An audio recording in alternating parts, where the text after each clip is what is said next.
फिर मेरा साथ लगेगा। इस बार 400 के आसपास सीट आएगा नरेंद्र मोदी जी को। पिछले बार तो हम लोग 303 थे ना, इस बार 400 के आसपास, 350 से पार होगा और 400 के आसपास सीट आने वाला है। क्या क्या विकास हुआ सर देश में? पहला विकास तो अर्थव्यवस्था आपका क्या था, देश का आज 5वां अर्थव्यवस्था हुआ। हजारों किलोमीटर रोड वहाँ तक बनाया, धारा 370 हटा, 35 ये हटा, और हमारा जो भगवान प्रभु राम का मंदिर बन गया। मुस्लिम भाई बहनों के साथ बहुत अन्याय होता था, 3 तलाक कानून आया। तो अभी और कई कानून देश में आने वाले हैं, आप देखते जाइए इस तरह का विकास। और आप देखिए 4 लेन का जाल बिछ गया, बड़े बड़े एक्सप्रेसवे बन रहा है, रेलवे के क्षेत्र में अनेक काम हुआ है जो कभी नहीं हुआ था। तो इस तरह से सभी क्षेत्र में आज जनता को सीधे लाभ मिलता है।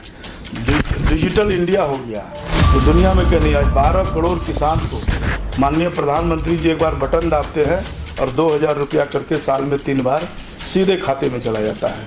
और वह पैसा उसको ब्लॉक से नहीं मिलता था, उसका चोरी हो जाता था।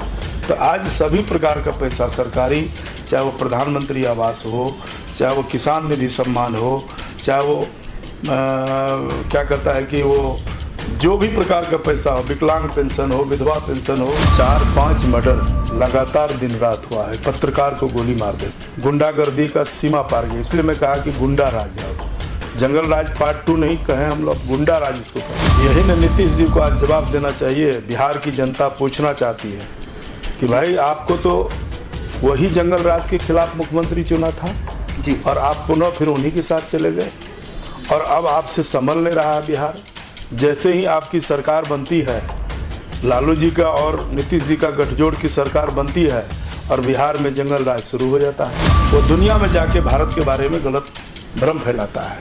तो वोट के लिए देश का बदनाम करना, देश का नाम को विदेशों में जाके भारत का तोहनी करना, वह उनके फितरत में है।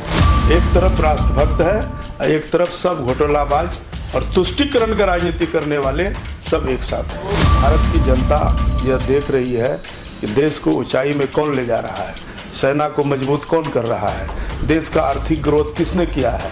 तो नरेंद्र मोदी जी के नेतृत्व में आंतरिक, बाहरी और सभी तरह का शक्ति, आर्थिक रूप से सामर्थ्यवान होना, 5वां अर्थव्यवस्था हो जाना, और आने वाला दिन में प्रधानमंत्री जी का दावा है कि जिस कुशलता से देश को आगे बढ़ा रहे हैं, 2027 में भारत दुनिया का 3रा अर्थव्यवस्था होगा। सर जिस तरह से तमाम 28 दल मिल कोई टक्कर में नहीं है, और सबको पेट में दर्द हो रहा है कि मोदी जी अगर नहीं हटेंगे तो ईडी और सीबीआई सबको जेल के सलाखों में डाल देंगे। सब अपना अपना जान बचाने के चक्कर में है। जात पात से ऊपर उठ करके, क्षेत्रीयवाद से ऊपर उठ करके विकास के नाम पर आदरणीय नरेंद्र मोदी जी को प्रधानमंत्री पुनः बनाएंगे। जी हाँ दोस्तों, आप देख रहे हैं बोल बेधड़क और हमारे साथ अररिया के सांसद प्रदीप कुमार सिंह हैं, जो इनसे बातचीत करेंगे कि किस तरह का बिहार में जंगल राज चल रहा है और किस तरह का शासन व्यवस्था है। तो तमाम मुद्दे पे बात करेंगे और कि देश की राजनीति किस तरह से गर्मा गर्म चल रही है, तो इन मुद्दों पे, सारी मुद्दों पे बात करेंगे। तो चलिए हम इनसे बात करते हैं और आप तक पहुंचाने की कोशिश करते हैं। सर, बिहार में जंगल राज चल रहा है, क्या कहेंगे सर? जंगल राज पार्ट 2 तो अब नहीं कहेंगे हम लोग, अब कहते हैं गुंडा राज। अभी हम जिस जिले से आते हैं, 4-5 मर्डर लगातार दिन रात हुआ है। पत्रकार को गोली मार देना, 5 बजे सुबह में अपराधी जाता है और वह गेट खटखटाता है, खोलता है, गोली मार दी जाती है। नरपतगंज में एक यादव समुदाय के लोग हैं, उनको गोली मारी जाती है। एक दरोगा ड्यूटी पे तैनात था, समस्तीपुर में पोस्टिंग थी उनकी, उनका घर अररिया जिला में है, उनको गोली मारता है।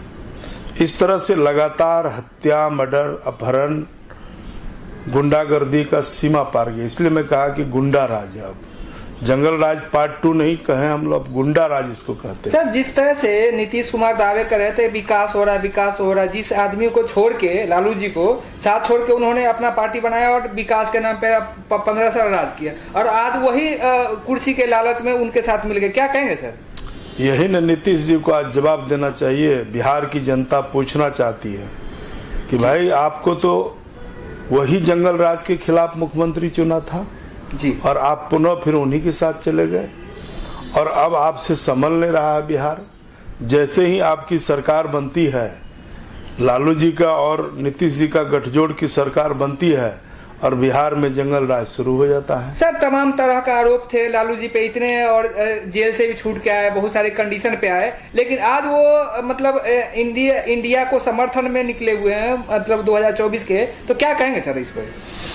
देखिए, इंडिया का समर्थन इंडिया की जनता करेगी। लालू जी का समर्थन देने से या सभी नेता देश का गोल बंद हो जाएगा तो वोट मिल जाएगा, ऐसा कुछ नहीं है। वोट उसी को मिलेगा जो देश के लिए काम कर रहा हो। आज देश का ऊंचाई जो है, आदरणीय नरेंद्र मोदी जी प्रधानमंत्री के नेतृत्व में आज विश्व में, दुनिया में भारत का नाम ऊपर है, और हमारा नेता तो है ही। आज वैश्विक लीडर हमारे प्रधानमंत्री जी हैं। आज हम चंद्रयान 3 पर जा रहे हैं। चौथा स्थान लाने वाले यूएस, रसिया, चाइना के बाद बस हमारा। तो भारत के लोग, भारत की जनता यह देख रही है कि देश को ऊंचाई में कौन ले जा रहा है, सेना को मजबूत कौन कर रहा है, देश का आर्थिक ग्रोथ किसने किया है। तो नरेंद्र मोदी जी के नेतृत्व में आंतरिक, बाहरी और सभी तरह का शक्ति, आर्थिक रूप से सामर्थ्यवान होना, 5वां अर्थव्यवस्था हो जाना, और आने वाला दिन में प्रधानमंत्री जी का दावा है कि जिस कुशलता से देश को आगे बढ़ा रहे हैं, 2027 में भारत दुनिया का तीसरा अर्थव्यवस्था होगा। सर जिस तरह से तमाम 28 दल मिल के और इंडिया बना है, तो क्या इंडिया पार लगाएगा मोदी जी के लहर के सामने, टिक पाएगा क्या? कोई टक्कर में नहीं है। नरेंद्र मोदी जी का जो कार्यकाल है वह उनको पसंद किया है। कोई वो इंडिया नहीं, वो घमंडिया है। हम लोग उसको घमंडिया बोलते हैं। तो ये घमंडिया लोग एक साथ मिल गया है। सब जो पैसा देश का लूटा है ये सरकार, यूपीए की सरकार में क्या था, 10 साल में लगभग 12 लाख करोड़ से ऊपर का घटोला है। तो सभी घटोलेबाज लगभग एक जगह जमा हो रहा है, और सबको पेट में दर्द हो रहा है कि मोदी जी अगर नहीं हटेंगे तो ईडी और सीबीआई सबको जेल के सलाखों में डाल देंगे। सब अपना अपना जान बचाने के चक्कर में है। कोई सरकार तो देश की जनता बनाएगी, और जनता नरेंद्र मोदी जी के नेतृत्व पर भरोसा है। देश में अब जात पात से ऊपर उठ करके, क्षेत्रीयवाद से ऊपर उठ करके विकास के नाम पर आदरणीय नरेंद्र मोदी जी को प्रधानमंत्री पुनः बनाएंगे। सर जिस तरह से राहुल जी अभी लद्दाख में सैर कर रहे हैं, कह रहे थे कि विकास नहीं हुआ, 9 साल में कुछ नहीं हुआ, मतलब नर्क हो गया, लेकिन आज वही लद्दाख में सैर कर रहे हैं। क्या कहेंगे इस मुद्दे पे? अब राहुल गांधी जी किस चश्मे से देखते हैं? राहुल गांधी जी को कुछ आता है, वो जानता है भारत का सभ्यता संस्कृति को। लद्दाख में चीन के बॉर्डर में कितना टनल बना है, हजारों किलोमीटर सड़कें बनी है, जो उनके सरकार में, कांग्रेस की सरकार में नहीं बनी, वह सड़क चीन का बॉर्डर तक पहुंचा दिया है। आज हमारा सेना आसानी से चीन का बॉर्डर चला जाता है, सियाचिन चला जाता है। कई एयरपोर्ट बना है देश में जो वहां नहीं पहुंच पाता था।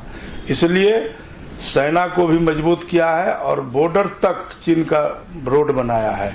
तो देश में विकास हो रहा है, और राहुल गांधी का फितरत में है भारत का मानसिकता, उनका मानसिकता सही नहीं है। वो दुनिया में जाके भारत के बारे में गलत भ्रम फैलाता है।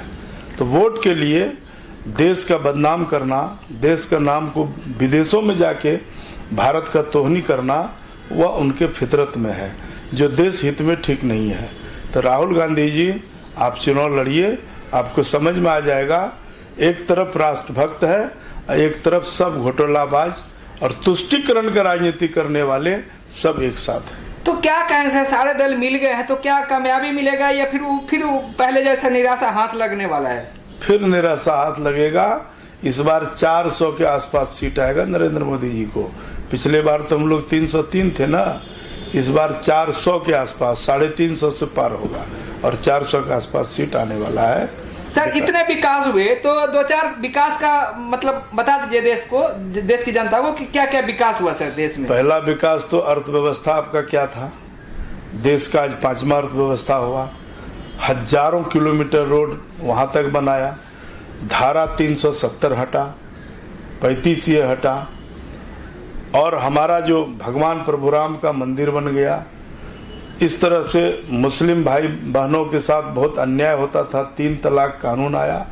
तो अभी और कई कानून देश में आने वाले हैं, आप देखते जाइए इस तरह का विकास। और आप देखिए 4 लेन का जाल बिछ गया, बड़े बड़े एक्सप्रेसवे बन रहा है, रेलवे के क्षेत्र में अनेक काम हुआ है जो कभी नहीं हुआ था। तो इस तरह से सभी क्षेत्र में आज जनता को सीधे लाभ मिलता है। डिजिटल इंडिया हो गया जो दुनिया में कहीं नहीं। आज 12 करोड़ किसान को माननीय प्रधानमंत्री जी एक बार बटन दाबते हैं और 2000 रुपया करके साल में 3 बार सीधे खाते में चला जाता है। और वह पैसा उसको ब्लॉक से नहीं मिलता था, उसका चोरी हो जाता था। तो आज सभी प्रकार का पैसा सरकारी, चाहे वो प्रधानमंत्री आवास हो, चाहे वो किसान निधि सम्मान हो, चाहे वो क्या कहता है कि वो जो भी प्रकार का पैसा हो, विकलांग पेंशन हो, विधवा पेंशन हो, सरकारी राशि जो भी जनता को मिलता है वह सीधे अकाउंट में जा रहा है। तो ये थे जो कि अपनी बात शब्दों को बेबाकी से आप लोग तक पहुंचाने की कोशिश किए। तो इस तरह का वीडियो देखने के लिए इस चैनल को सब्सक्राइब कर ले, साथ में कमेंट करके अपनी राय जरूर दें कि आपको यह वीडियो कैसा लगा।